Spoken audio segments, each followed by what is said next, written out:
Assalamualaikum warahmatullahi wabarakatuh. Kami dari kelompok 3 akan mempresentasikan materi kami, yaitu antimikroba dan antelmentik.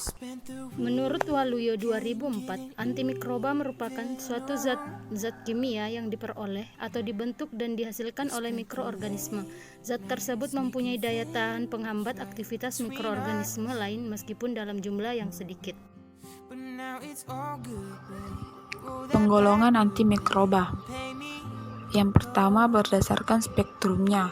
A. Antibiotik dengan spektrum sempit efektif terhadap satu jenis mikroba. B. Antibiotik dengan spektrum luas efektif baik terhadap gram positif maupun negatif. C. Antibiotik yang aktivitasnya lebih dominan terhadap gram positif. D. Antibiotik yang aktivitasnya lebih dominan terhadap bakteri gram negatif. E. Antibiotik yang aktivitasnya lebih dominan terhadap mikobakteri atau antituberkulosis. F. Antibiotik yang aktif terhadap jamur. G. Antibiotik yang aktif terhadap neoplasma atau anti kanker. Yang kedua berdasarkan struktur kimianya. A. Antibiotik beta-laktam.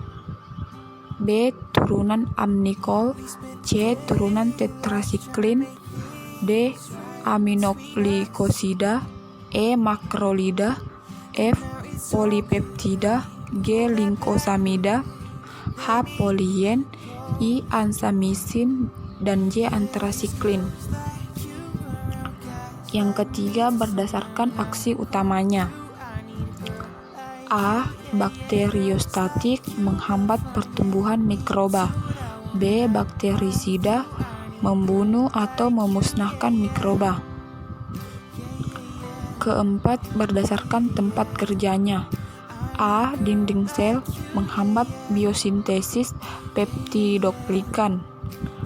B. Membran sel, fungsi dan integritas membran sel. C. Asam nukleat menghambat biosintesis DNA dan mRNA. D. Ribosom menghambat biosintesis protein. Yang kelima berdasarkan mekanisme kerjanya. A. Antimikroba yang menghambat metabolisme sel mikroba. B. Antimikroba yang menghambat sintesis dinding sel mikroba. C. Antimikroba yang menghambat sintesis protein sel mikroba. Mekanisme kerja obat antimikroba. Yang pertama pada obat penisilin. Mekanisme kerjanya yaitu menghambat pembentukan mukopeptida yang diperlukan untuk sintesis dinding sel mikroba. Terhadap mikroba yang sensitif, penisilin akan menghasilkan efek bakterisid atau pembunuh kuman pada mikroba yang sedang aktif membelah. Yang kedua, obat cefalosporin. Mekanisme kerjanya yaitu dengan menghambat sintesis dinding sel mikroba. Yang ketiga, obat tetrasilin. Mekanisme kerjanya yaitu mengganggu sintesis protein kuman. Spektrum kerjanya luas kecuali terhadap Pseudomonas dan Proteus. Yang keempat, obat kloramfenikol. Mekanisme kerjanya yaitu dengan jalan menghambat sintesis protein. Yang kelima, obat makrolid. Mekanisme kerjanya yaitu menghambat sintesis protein kuman dengan jalan berkaitan secara reversibel dengan ribosom subunit 50S sehingga mengganggu sintesis protein. Yang keenam, obat quinolone. Mekanisme kerjanya yaitu pada saat perkembangbiakan kuman ada namanya replikasi dan transkripsi di mana terjadi pemisahan double helix dan DNA sebelum titik pisah. Hambatan mekanik ini dapat diatasi kuman dengan bantuan enzim DNA girase. Peran antibiotika golongan quinolone menghambat kerja enzim DNA girase pada kuman dan bersifat bakterisidal sehingga kuman mati. Yang ketujuh, obat aminoglikosida berpenetrasi pada dinding bakteri dan mengikatkan diri pada ribosom dalam sel. Efek samping penggunaan antimikroba. Yang pertama, reaksi alergi. Reaksi alergi dapat ditimbulkan oleh semua antibiotik dengan melibatkan sistem imun tubuh hospes. Yang pertama, reaksi L-deoksikrasi. Gejala ini merupakan reaksi abnormal yang diturunkan secara genetik terhadap pemberian antimikroba tertentu. Yang ketiga, reaksi toksik. AM pada umumnya bersifat toksik selektif, tapi sifat ini relatif. Efek toksik pada hospes ditimbulkan oleh semua jenis antimikroba. Yang keempat, perubahan biologi dan metabolik. Pada tubuh hospes baik yang sehat maupun yang menderita infeksi terhadap populasi mikroflora normal. Resistensi mikroba. Resistensi genetik. Gen mikroba berubah karena pengaruh AM. Terjadi seleksi, galur resisten bermultiplikasi yang pekah terbasmi, tersisa populasi resisten. Resistensi silang terjadi antara antimikroba dengan struktur kimia yang mirip. Antimikroba beda struktur tapi mekanisme kerja mirip.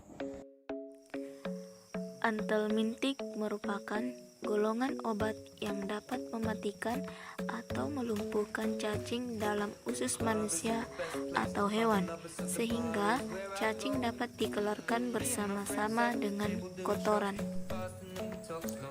Penggolongan obat cacing terbagi atas dua golongan. Yang pertama, vermifuga, yaitu obat ini pada dosis terapinya dapat mengeluarkan cacing tanpa mematikan. Yang kedua, vermisida, yaitu obat pada dosis terapinya dapat mengeluarkan cacing yang sudah dimatikan. Artinya, penggolongan obat cacing tergantung pada dosisnya.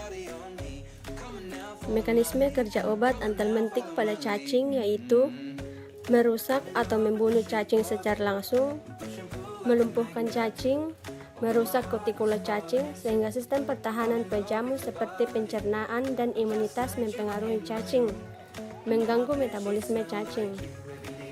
Efek samping antimikroba yang sering terjadi: mual atau muntah, diare, sakit kepala, gatal-gatal, eritema multiforme, halusinasi, gangguan sensoris, sindroma Stevens-Johnson, hiperglikemi, dan gangguan fungsi hati.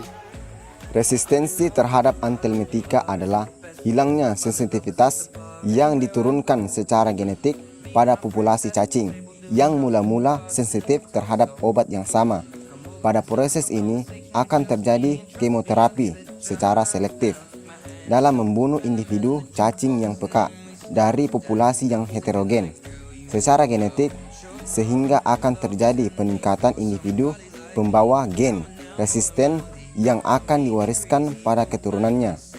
Setelah beberapa generasi, gen resisten akan terakumulasi sehingga cacing pembawa gen resisten tersebut dalam populasi akan lolos dari pengobatan.